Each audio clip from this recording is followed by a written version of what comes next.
Well, good morning, everybody. Happy Saturday. Today is the 25th of April, 2026, and we are out here in the garden. My beautiful cat, Bo, here on the rock. And also, another beautiful thing in the garden, a blooming Chicago Peace Rose. So, all sorts of things are going on in the garden. I'll show you what I did during this past week and show you like how everything is set up. Right now, also, take a look at the foliage of this beautiful Japanese maple. This is Bronze Age. Just looks amazing. First year I planted it, so I got it last winter, and I'm really thrilled with it. Over here, you can also see a berberis, which you don't see too much in Southern California. But I was able to get this from San Gabriel Nursery several years ago. I had it in a different location in the yard, and I just moved it this past winter. It does go kind of dormant, but this one just like went really dormant. I thought I lost it, but it did come back, so it's looking great. Some daylilies on either side, and then this giant plant is Westringia. It's part of the rosemary family. It has rosemary-like blossoms to it. But it's really more drought tolerant. It's as drought tolerant. Nah, I shouldn't even say that. I don't want to give you bad advice. It is drought tolerant, probably not as much as rosemary, but it is more for the drier, arid garden here. What else is blooming? Centranthus is blooming. We've got the Rose Legend up here, which is a beautiful floral variety. We have a foxglove blossom against the back fence there. See how this looks. This is Fragrant Plum, one of the newer roses I put in just a couple years ago. The Sweet Pea bush, and I did some pruning on it. I spent some time in the garden with Bo yesterday. Did a lot of edging around the bricks and everything, because it was just getting just too overgrown. And I did cut back the Sweet Pea bush, but it's still got a ton of blooms on it, and still needs some work, but definitely looks a lot fresher than it did. Over here is Garden Party, and in the back is Tournament of Roses. Over here, we've got some Queen Elizabeth against the fence. Bo and her catnip. And we've also got, if you were with me last summer, we have some lilies coming up. And these are tree lilies. These will get up about 6 feet, 7 feet tall. They are gigantic, large trumpet-shaped blossoms. This is Ingrid Bergman. Really disease-resistant rose, velvety red petals.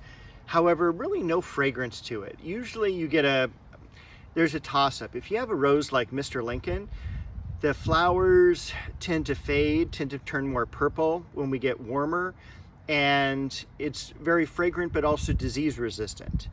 When you have a rose generally with glossier leaves, there's less fragrance, and these ones hold their color. They don't turn that purplish color when we get warm here in SoCal. I did also a little bit of shaping on the flowering apricot over here. Another Japanese maple that I just love the foliage of is Indian Summer. I can't wait to see it turn colors in the fall. We have some bud setting on this ambac jasmine. And then over across the way, let's zoom around here, Cecile Bruner, climber.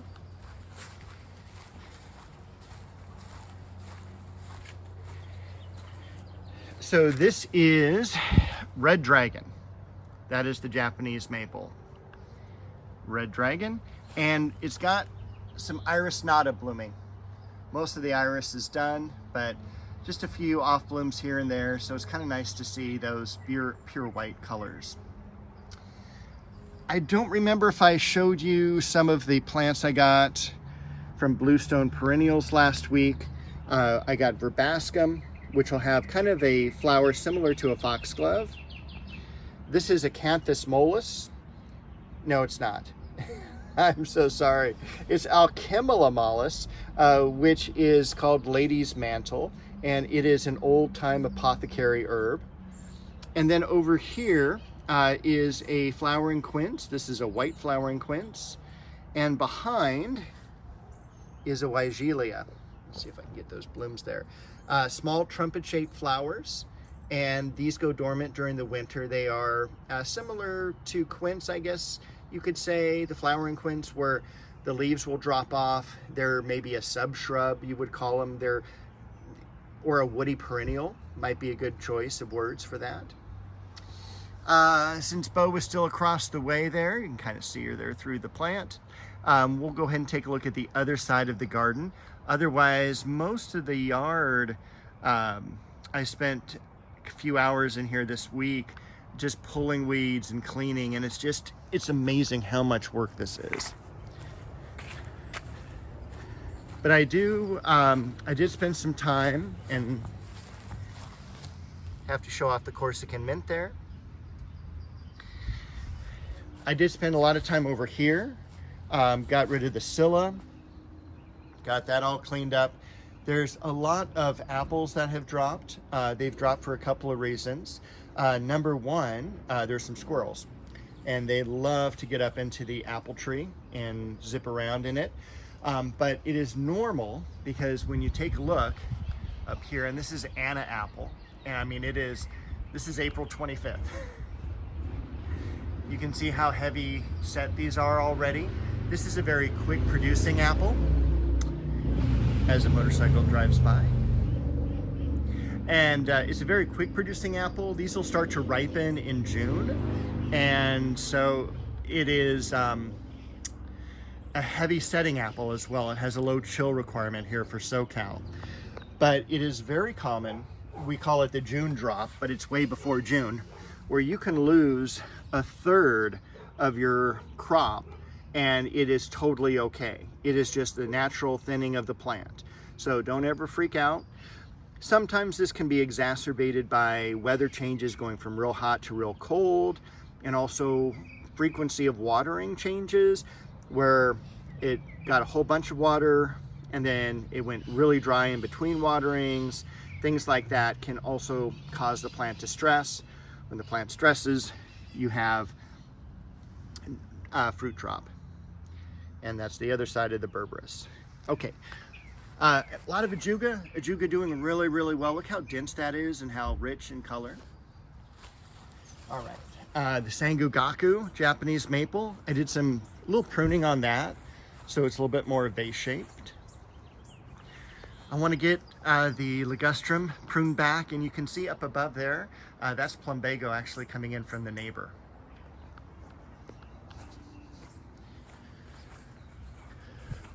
Over on this side, I've been really happy with how this back corner of the yard's been coming together. This is maple Jeddeloh Orange, and I absolutely love the foliage, the airiness of that.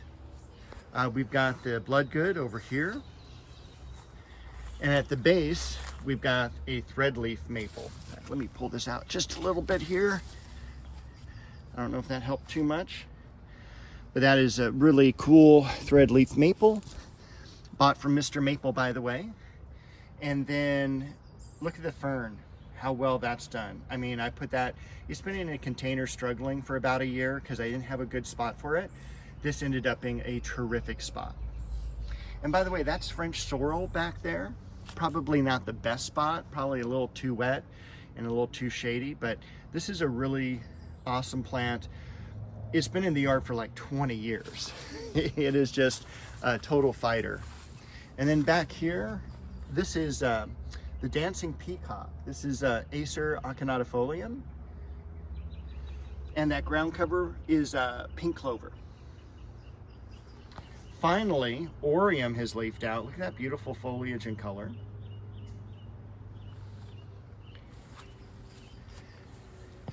And Ariadne, I showed this a couple weeks ago, is starting to darken up now and lose some of the variegation.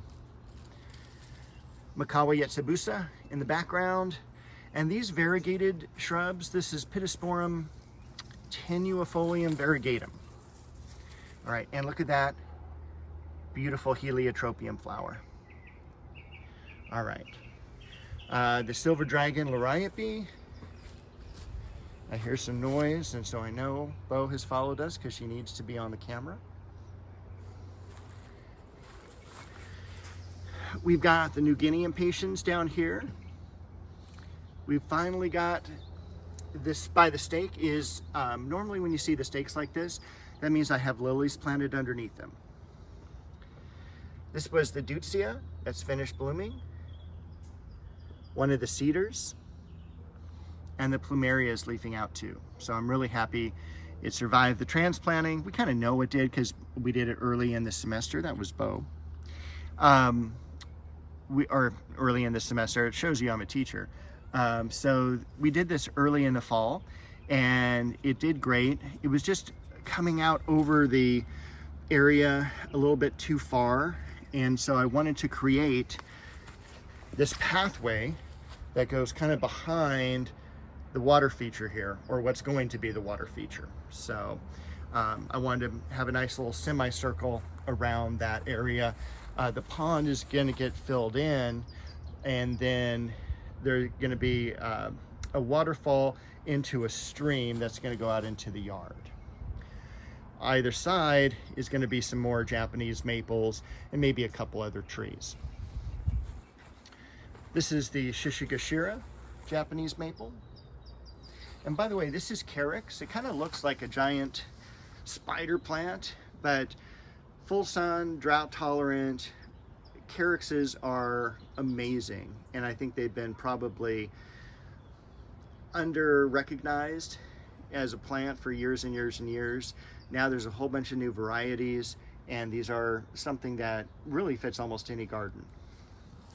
And kind of look at this really cool color contrast between the variegated Chamaecyparis to the yarrow to the darkness of the ajuga, and then up above in the background we've got those New Guinea impatiens.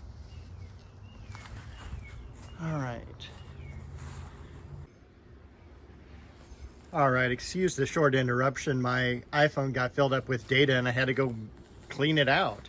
But I wanted to finish showing you this area of the yard. The really cool Japanese maple here, this is an Acer Shirasawanum Jordan is the variety. And behind it is going to be a variegated scented geranium. We also have a cool Chamaecyparis off to the left. And off to the right, we have a heliotrope, really old-fashioned plant, definitely an old-fashioned scent as well, kind of like, almost like violet as far as the scent goes. And my goal is that this Acer Jordan ends up filling up this area here underneath the fig and all the dark foliage of the Hymnosporum, the Sweetshade trees, and just provides a lot of light in between the darker foliages of the ivy, the tree rose, and over here the pomegranate. And of course Bo is still making sure we're okay. So that's my goal here, and again doing some other sub plantings underneath the Jordan as well. There's not a whole lot left to discuss in this area, so I think I'm going to pass that up for this week, except that one of my goals this week is to kind of clean up this area here. You can see the daylilies have leafed out again.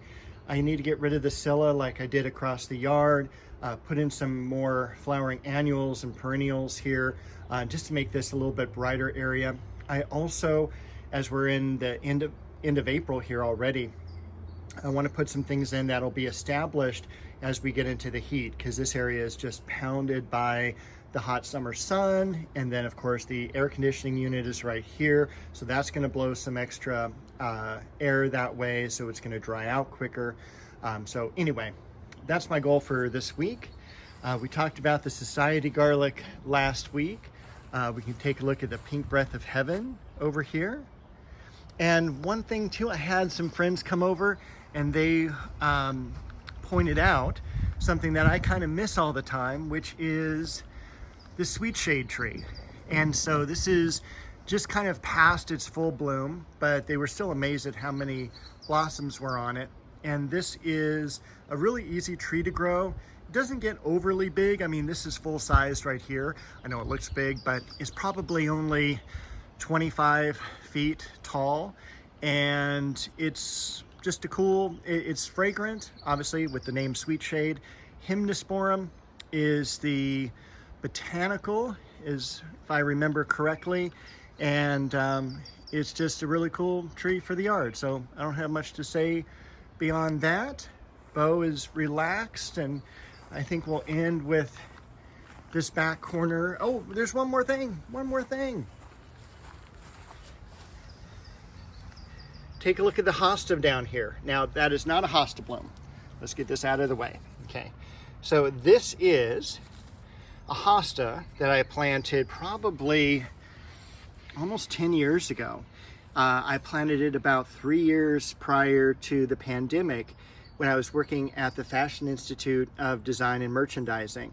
So once I got done teaching there, which is like roughly like 35 miles away from where I live, I would hang out at some nurseries, let the traffic kind of ease up, and so I could get home quicker. And that way I could also spend some time in some nurseries down in Orange County. So I think that is everything this time. Bo wishes everyone, as do I, a very happy week, and we'll see you next week with a new tour of the garden.